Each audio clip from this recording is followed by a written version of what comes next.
Karena mereka merasa tidak terwakilkan, merasa mereka tidak tersalurkan selama ini. Yang harusnya DPR menangkap aspirasi ternyata enggak, dan puncaknya pada waktu acara 18 Agustus atau 17 Agustus yang bertebaran ya kan, player-player meme-meme, bagaimana di tengah-tengah keresahan rakyat dan lain sebagainya berjoget-joget seperti itu mulai itu. Itu yang menurut saya yang menggerakkan. Orang marah. Dalangnya, itu dalangnya kayak gitu loh. Orang marah ya? Iya, orang marah. Kok orang di tengah-tengah pajak yang naik, yang dibebankan, ya kan? Kan ini kan akibat kebijakan juga. Ini kebijakan dari Menteri Keuangan. Tahun 2029 kan insya Allah masuknya ikut insya Allah, saudara mohon dukungannya. Ada partai yang baru. Insya Allah kita komit betul. Dan sejarah Masyumi setelah mencatat luar biasa kemarin itu, Pak Hedi. Ternyata kita baru tahu juga zaman kabinetnya Pak Nasir, kebetulan Menteri Keuangannya Pak Safrudin. Pak ini bukan, ada menterinya bapaknya Pak Prabowo ini. Pak Sugitro. Ya kan, seperti itu. Maka ada yang namanya beberapa kebijakan-kebijakan ekonomi untuk kalangan pribumi. Karena ada kemarin tuh, saya dengar kuliahnya tuh. Maka program Banteng itu maka memunculkan kelompoknya Bakri, kelompoknya Kala, Marhakam dan lain sebagainya. Kita ini kalau mau jujur Pak Edi, ya sejak Orde Baru sampai sekarang ini yang diberikan kesempatan untuk mendapat akses perbankan dan lain sebagainya, kita bukan SARA Pak Edi, adalah orang non pribumi, bukan SARA.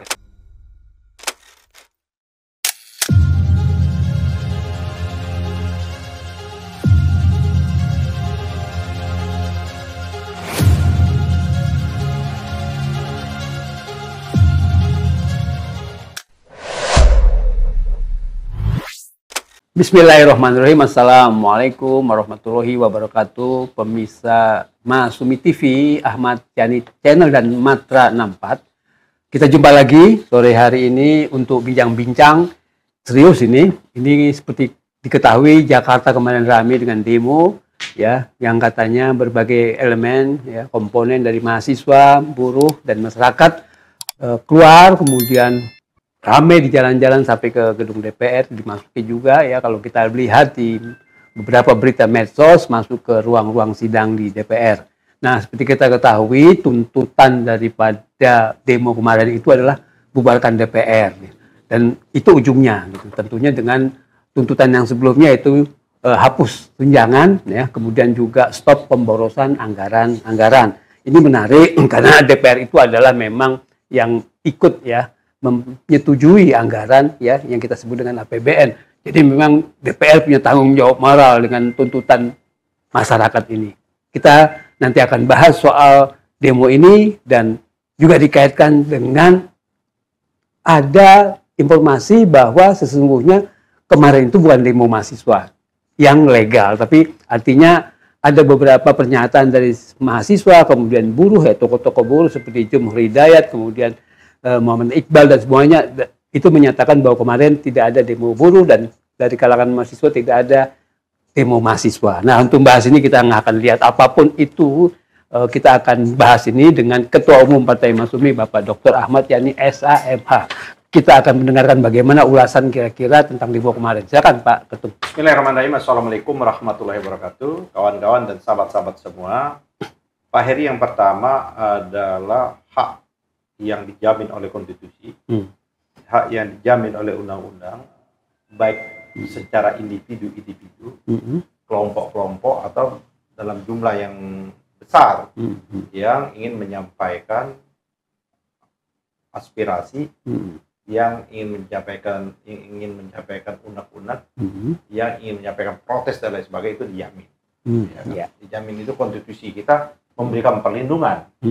Dan oleh karenanya saya memberikan apresiasi kepada pimpinan DPR kemarin ya Pak Daswa Pak ya, yang merespon tidak negatif, ya, memberikan respon positif. Silakan, dan akan menjadi catatan-catatan DPR apabila ada secara substansi yang dituntut oleh pendemo kemarin itu yang perlu dilakukan perbaikan di sana sini.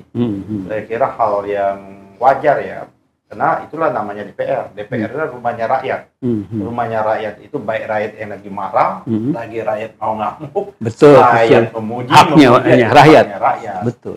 Itu. Tapi memang saya kan dekat, saya kan masih oposisi ya kan. Ya, sekarang ini kita ini termasuk kelompok oposisi. Ya, seperti itu. Memang dari kalangan oposisi, ini kalangan oposisi, baik itu kalangan tadi disebutkan adalah buruh, dari kelompok-kelompok yang lainnya, ya seperti itu, atau cendekiawan, mahasiswa, memang kelihatannya kemarin bukan bagian dari gerakan mereka. Mereka kemarin itu bukan jadwal dan bukan waktunya mereka untuk melakukan buruh dan mahasiswa. Saya kenal pimpinan tadi disebut Iqbal, Gobor, dan beberapa saya tanya mereka tidak ada agenda itu. Tidak. Baik itu juga kelompok-kelompok lain. Contoh kita koalisi aksi menyelamatkan Indonesia tidak maupun jejaring kita tidak ada agenda itu. Walaupun kelompok-kelompok civil society yang lainnya, para forum rektor, para cendekiawan, kampus dan lain sebagainya, saya tanya sama Ubed dan lain sebagainya. Nggak ada ya? Tapi ini muncul. Artinya kesadaran untuk ini buat saya, kita ambil dari sisi positifnya, bahwa kesadaran orang untuk mencapaikan untuk mengartikulasikan keinginannya atau mengunjuk rasakan. Nah, unjuk rasa itu kan menampilkan perasaan mereka, keberatan mereka sudah mulai. Kan itu kelihatan betul kemarin tidak ada siapa menjadi korlapnya juga nggak ada. Siapa pemimpin korlapnya juga nggak nampak kan. Terus memang dari yang dikemukakan tuntutannya, memang ada beberapa hal menurut saya memang patut dipertimbangkan, baik tidak hanya dari DPR maupun dari Presiden Prabowo. Tapi ada hal-hal menurut saya yang kurang pas, walaupun itu hak juga. Apa contoh? Membubarkan DPR. Saya kira pertanyaannya, apakah bisa DPR dibubarkan? Secara konstitusi, ya kan? Presiden itu tidak punya hak untuk memubarkan. Ini pernah dialami sama Gus Dur. Pada waktu Gus Dur mencoba membubarkan parlemen, akhirnya Gus Dur terbubarkan dengan sendirinya seperti itu. Tapi apakah dalam praktek kenegaraan kita DPR ini pernah dibubarkan dalam tahap? Pernah. Dekret ya? Iya kan. Contoh yang pertama kali DPR hasil pemilu 55 melalui dekret presiden bubar itu. Ya, seperti itu. Walaupun banyak orang mempertanyakan, ya kan, substansi isi dasar hukum itu termasuk disertasinya Bang Buyung, cukup mendalam disertasinya Bang Buyung membahas ini dan banyak disertasi yang lainnya. Terus kapan lagi? Ya kapan lagi ya pada waktu peralihan dari Orde Baru ke Orde Reformasi. Itu kan hasil pemilu 97. Kan bubar dengan sendirinya juga karena ada pemilu tahun 99. Karena Pak Habibie mempercepat. Ya, seperti itu. Jadi walaupun secara konstitusi itu DPR itu tidak bisa dibubarkan. Bisa. Tapi praktek konvensi kenegaraan kita bisa gitu. Ya, pernah terjadi. Seperti itu. Pernah terjadi. Tadi saya kemukakan. DPR hasil pemilu 55. DPR hasil pemilu 99 kan 97 ya. 97. Dibubarkan dengan sendiri kan bubar itu. Karena pemilu terjadi pada tahun 99. Memilih anggota DPR baru seperti itu. Nah, ini menurut saya adalah kekecewaan. Kekecewaan mereka terhadap wakil-wakil mereka yang ada di DPR. Kekecewaan mereka terhadap peran, fungsi, tugas, kewenangan yang ada di DPR. Karena mereka merasa tidak terwakilkan. Merasa mereka tidak tersalurkan selama ini. Yang harusnya DPR menangkap aspirasi ternyata enggak. Dan puncaknya pada waktu acara 18 Agustus atau 17 Agustus yang bertebaran ya kan, player-player meme-meme, bagaimana di tengah-tengah keresahan rakyat dan lain sebagainya berjoget-joget seperti itu mulai itu. Itu yang menurut saya yang menggerakkan. Orang marah. Dalangnya, itu dalangnya kayak gitu loh. Orang marah ya? Iya, orang marah. Kok orang di tengah-tengah pajak yang naik, yang dibebankan, ya kan? Kan ini kan akibat kebijakan juga. Ini kebijakan dari Menteri Keuangan. Nanti kita bahas tersendiri. Bagaimana transfer uang ke daerah itu dipotong sedemikian rupa. sehingga di daerah-daerah untuk membiayai pembangunan dan itu menjadi tersendat, sehingga roda uang di daerah itu terbatas, penghasilan juga terbatas, maka Mendagri dan Menteri Keuangan mengeluarkan surat memperbolehkan untuk daerah naik PBB. Nah, daerah-daerah dengan itu memberikan kesempatan naik PBB-nya ribuan kali lipat. Itulah terjadi di Pati, itulah yang ribut di Cirebon, itulah yang terjadi di Bone dan macam-macam dan sebagainya, Jombang, dan hampir rata-rata karena daerah mau butuh uang. Cara paling primitif, ini cara paling primitif dan paling tidak cerdas, memberikan naikkan pajak. Dan jangan lupa kenaikan pajak dalam sejarah Indonesia itulah membuat terjadi pemberontakan dari sejak zamannya kolonial, Pak Heri. Iya. Jadi kembali lagi yang kita lihat kemarin itu apa ada beberapa tuntutan coba kita lihat. Oke. Tapi sebelumnya saya agak ini juga agak bingung juga nih Pak Ketum kalau misalnya bisa diulas. Kemarin itu kok ada demo-demo yang balihonya pernyataannya turunkan Gibran, tapi ada yang turunkan Prabowo yang kayak gitu. Itu tuh gimana kira-kira? Ini yang menurut saya. Ini ada dua. Kalau kita melihat ini teori konspirasi. Kalau kita melalui pendekatan teori konspirasi, ya kan?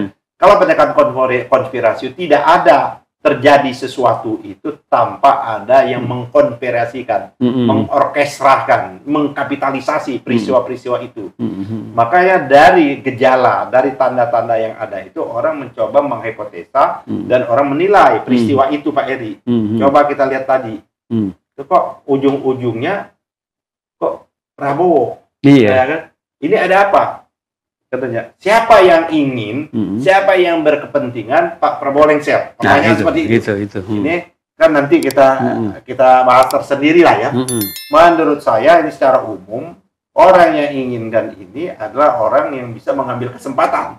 Kalau Pak Prabowo-nya lengser, artinya dia menjadi presiden. Ini kan bisa satu asumsi. Yang kedua, Pak Prabowo ini lagi gencar-gencarnya memberantas korupsi. Para konglomerat, orang yang selama ini tidak pernah tersentuh dari zaman presiden ke presiden, bahkan berlindung di istana, yaitu Saudara Reza Khalid, berlindung di istana. Mulai dari zamannya SBY, ya kan? Jokowi, SBY 10 tahun, ya kan? Kalau mau lihat bongkar praktek-praktek, apakah di zamannya permainannya Reza Khalid ini tidak mainnya mainnya baru sekarang? Apa tidak main juga dia zamannya SBY 10 tahun? Apa mereka tidak main juga zamannya zamannya Megawati terbatas? Megawati Gus Dur kan terbatas ya? Pendek. Zamannya Jokowi 10 tahun. Pertanyaan seperti itu. Apakah olah minyak, impor minyak, jual minyak dan sebagainya hanya baru sekarang? Kan tidak. Nah ini yang seperti itu. Nah, apakah ada dalam konteks ini? Apakah orang yang lahannya selama ini diambil dan lain sebagainya? Bahkan saya tidak hanya diambil kalau Pak Heri. Kalau saya Pak Heri, tangkap mereka itu. Langsung ke penjara. Sebagaimana Orde Baru dulu menangkap orang-orang diduga PKI. Nah ini kita tangkap orang-orang diduga menghancurkan negara, baik melakukan praktek-praktek korupsi. Gunakan dong kekuasaan itu seperti itu. Nah jadi menurut saya tadi kalau Pak Heri menyatakan ada, kita tidak bisa menutup kalau ada asumsi, hipotesa atau penilaian orang ini bagian dari konspirasi tadi, Pak Heri. Itu nggak bagian dari tuntutan istilahnya yang resmi. Ya, orang Pak Prabowo ini kan baru berapa bulan. Betul. Dan apa yang dialami oleh Pak Prabowo ini adalah bagian persoalan 10 tahun. Mungkin akan 20 tahun sebelumnya. Puncaknya 10 tahun pemerintahannya Jokowi. Bagaimana hari ini kesulitan ekonomi kita ini sudah mengalami krisis sebenarnya oleh beberapa ekonomi, baik krisis moneter maupun krisis fiskal akibat kebijakan-kebijakan ekonomi politik atau keputusan-keputusan politik tentang ekonomi 10 tahun selama ini yang berdampak hari ini. Contoh bagaimana kita harus membeban tentang kereta cepat, kan udah menjadi persoalan kan tentang kereta cepat. Betul. Sekarang kan udah menumpuk kan utangnya itu. Dan pembangunan yang mangkrak dan hampir terjadi juga menjelang pemilu 2019 itu BUMN karya baru terbongkar sekarang banyak sekali melakukan kegiatan-kegiatan yang fiktif, pembangunan jalan tol dan sebagainya. Itu kan dalam rangka fundraising, penggalangan dana untuk pemilu. Saya telah mendapat informasi BUMN dijadikan instrumen untuk memenangkan pada waktu itu.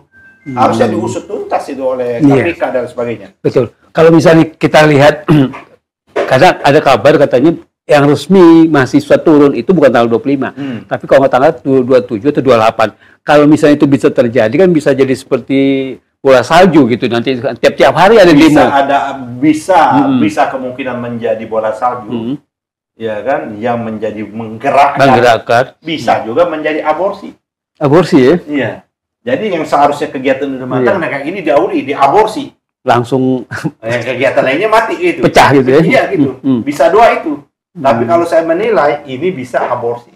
Jadi ada kesadaran. Ya ini gini Pak Eri. Ada rakyat memang marah Pak Eri. Ya kan tadi lihat perilaku lah ya. Perilaku kawan-kawan DPR, saya tidak bisa menutupi juga mereka ya. Ya kita lihat ini akibat pemilu yang kemarin juga. Kan kekecewaan itu, hal-hal yang seperti itu yang nampak di permukaan ya kan. Dan respon-respon mereka juga atas tuntutan mereka juga tidak positif seperti itu. Nah, mungkin ada memang kesadaran rakyat tadi Pak Eri. Tapi di tengah kesadarannya tanpa dia ketahui, tanpa dia sadari, tanpa apapun namanya ada kelompok yang menunggangi. Betul. Yang menggunakan mesin politik mereka. Bisa saja Pak Eri. Bisa menggunakan mesin politik itu, bisa menggunakan ya nama media sosial, ya gerakan tanggal 25 ini kan menyebar ke seluruh Indonesia. Betul. Pertanyaannya siapa yang menggerakkan menyebarkan ini?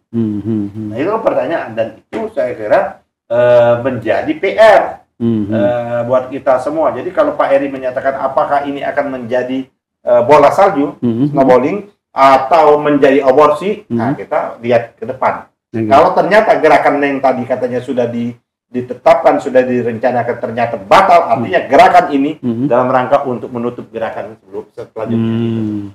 Ini yang menurut saya kawan-kawan mahasiswa dan lainnya sudah mulai cerdas. Pokok persoalan kita yang dihadapi ini, kita sebenarnya kalau kita Pak Eri, kita ini sama dengan Pak Prabowo, ya kan? Apa yang dihadapi oleh Pak Prabowo ini, itulah yang kita rasakan. Ya kan, ada hidden agenda yang nanti tertentu memang ingin membuat mata Presiden Pak Prabowo di mata rakyat semakin jelek, sehingga keburukan 10 tahun bahkan 20 tahun sebelumnya menjadi tertutupi dengan Pak Prabowo baru mimpin baru berapa bulan, hitungan bulan, belum nyampe setahun kan, seperti itu. Itu. Kalau misalnya mungkin yang terbaik, kelihatannya Pak Prabowo tuh ngambil tindakan yang dibilang kalau istilahnya Rocky Gerung itu kan ngambil tindakan yang agak revolusioner, mereshuffle katanya. Bahasanya Rocky Gerung, radical break. Nah, radical break itu ya. Jadi apa namanya, revolusioner gitu. Dengan mereshuffle orang-orang yang memang sudah. Ya, saya kira itu satu di antaranya, karena banyak benalu. Banyak benalu, banyak. Kalau bahasanya Rocky Gerung ada radical break. Kalau bahasanya Pak Gatot adalah subordinasi struktural, ada juga adalah operasi senyap di kabinet, berbagai macam analisis itu. Jadi ada operasi senyap. Kita lihat mereka masih tuannya mana, ya gitu loh gitu. Siapa gitu? Tapi saya yakin Pak Prabowo tahu. Pak Prabowo pasti punya masukan. Dia punya hitungannya, punya kalkulasi, ini pasti akan dibabat habis. Artinya seperti juga kasusnya Noel itu, Pak Prabowo tahu sebetulnya siapa lagi gitu. Ini kan juga pelakunya, ini kan di tengah-tengah Pak Prabowo, ya kan, terlepas ini perilaku koruptif individual ya. Ini kan perilaku individual ya, ini kan dendam sama kemiskinan ya orang. Ya, seperti itu, mabok dia dapat kekuasaan, ternyata kekuasaan ini dapat menghasilkan sesuatu, ya kan mabok, orang mabok. Tapi dengan sendirian kan mencoreng citra, karena jangan lupa kabinet kita ini presidensial, tetap saja presiden orang melihat. Kalau ada di kabinet bermasalah, padahal sudah diingatkan berkali-kali sama Pak Prabowo, berkali-kali, baik rapat tertutup maupun terbuka. Pada waktu itu Pak berkali-kali mengingatkan bagi anggota kabinet, orang-orang yang tidak sevisi silakan minggir. Tapi tetap mereka lakukan. Pertanyaannya, apakah hanya di Noel saja? Nah itu pertanyaan. Apakah tidak ada yang di lain seperti itu? Saya yakin Pak Prabowo tahu tuh ya, siapapun yang lain-lain ya. Banyaklah mata, hidung, telinga, kaki dan tangannya presiden itu kan ada di mana-mana. Terlepas Pak Prabowo tangannya main ya di KPK atau tidak misalnya. Tapi yang pasti memang beberapa anggota kabinet pasti.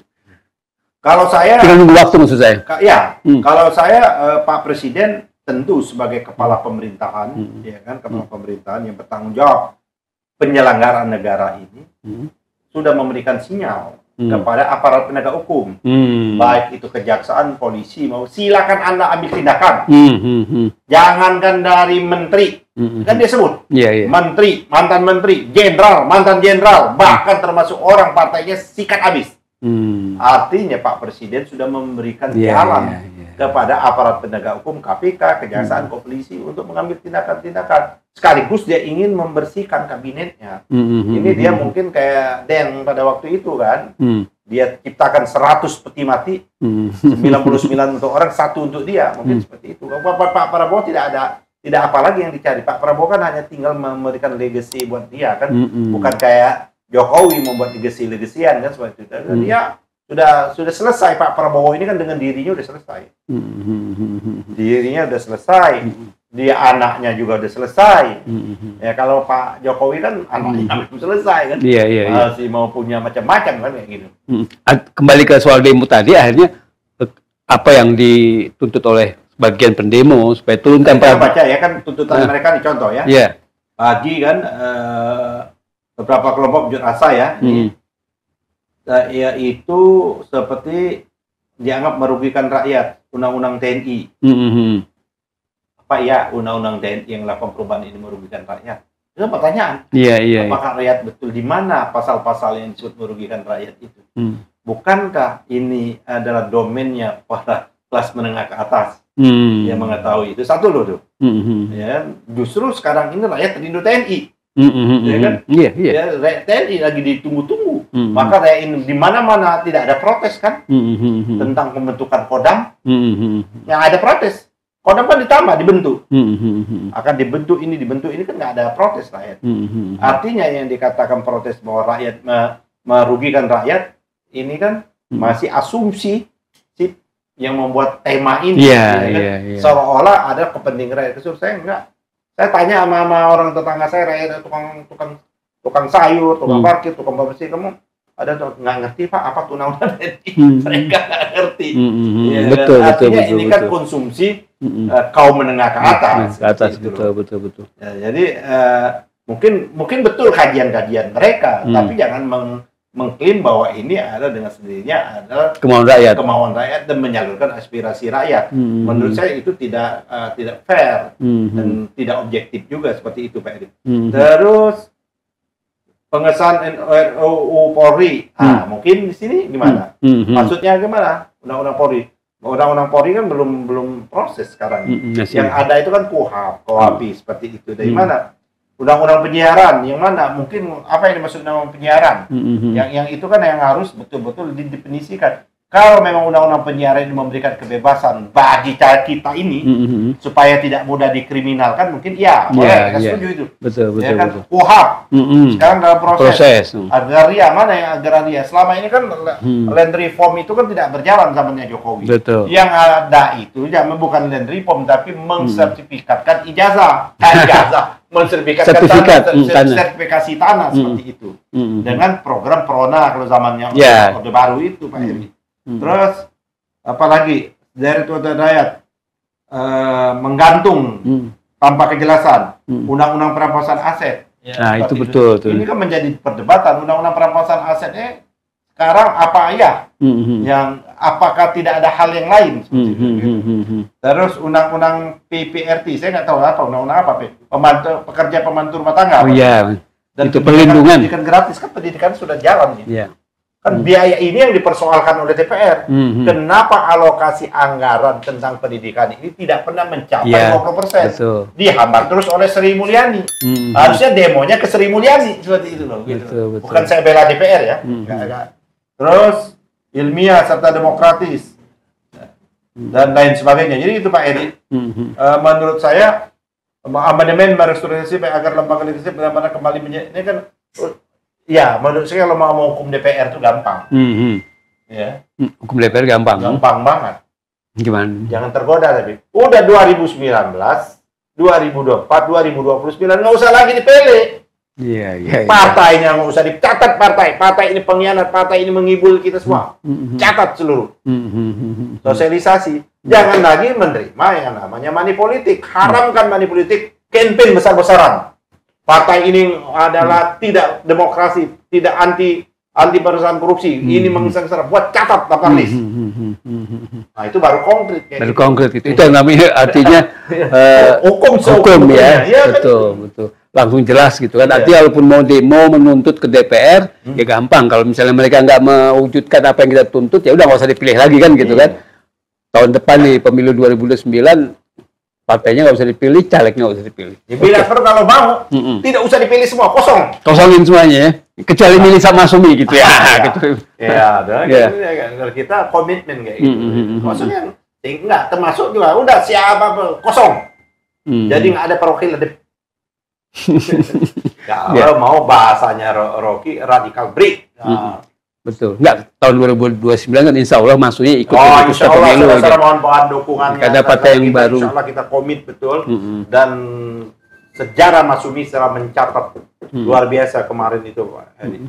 Ternyata kita baru tahu juga zaman kabinetnya Pak Nasir, kebetulan Menteri Keuangannya Pak Safrudin. Pak ini bukan ada menterinya bapaknya Pak Prabowo ini. Oh, Pak Sutro. Ya kan seperti itu. Maka ada yang namanya beberapa kebijakan-kebijakan ekonomi untuk kalangan pribumi.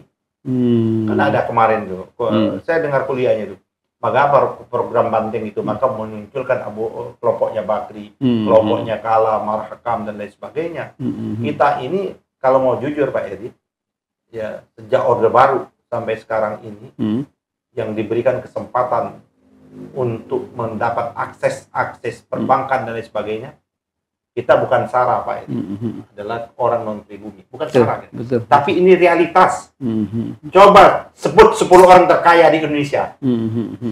Siapa? Pasti itulah maka di player di meme itu 9 naga diganti 9 haji. Itu kan bahasa yang satir, gitu kan?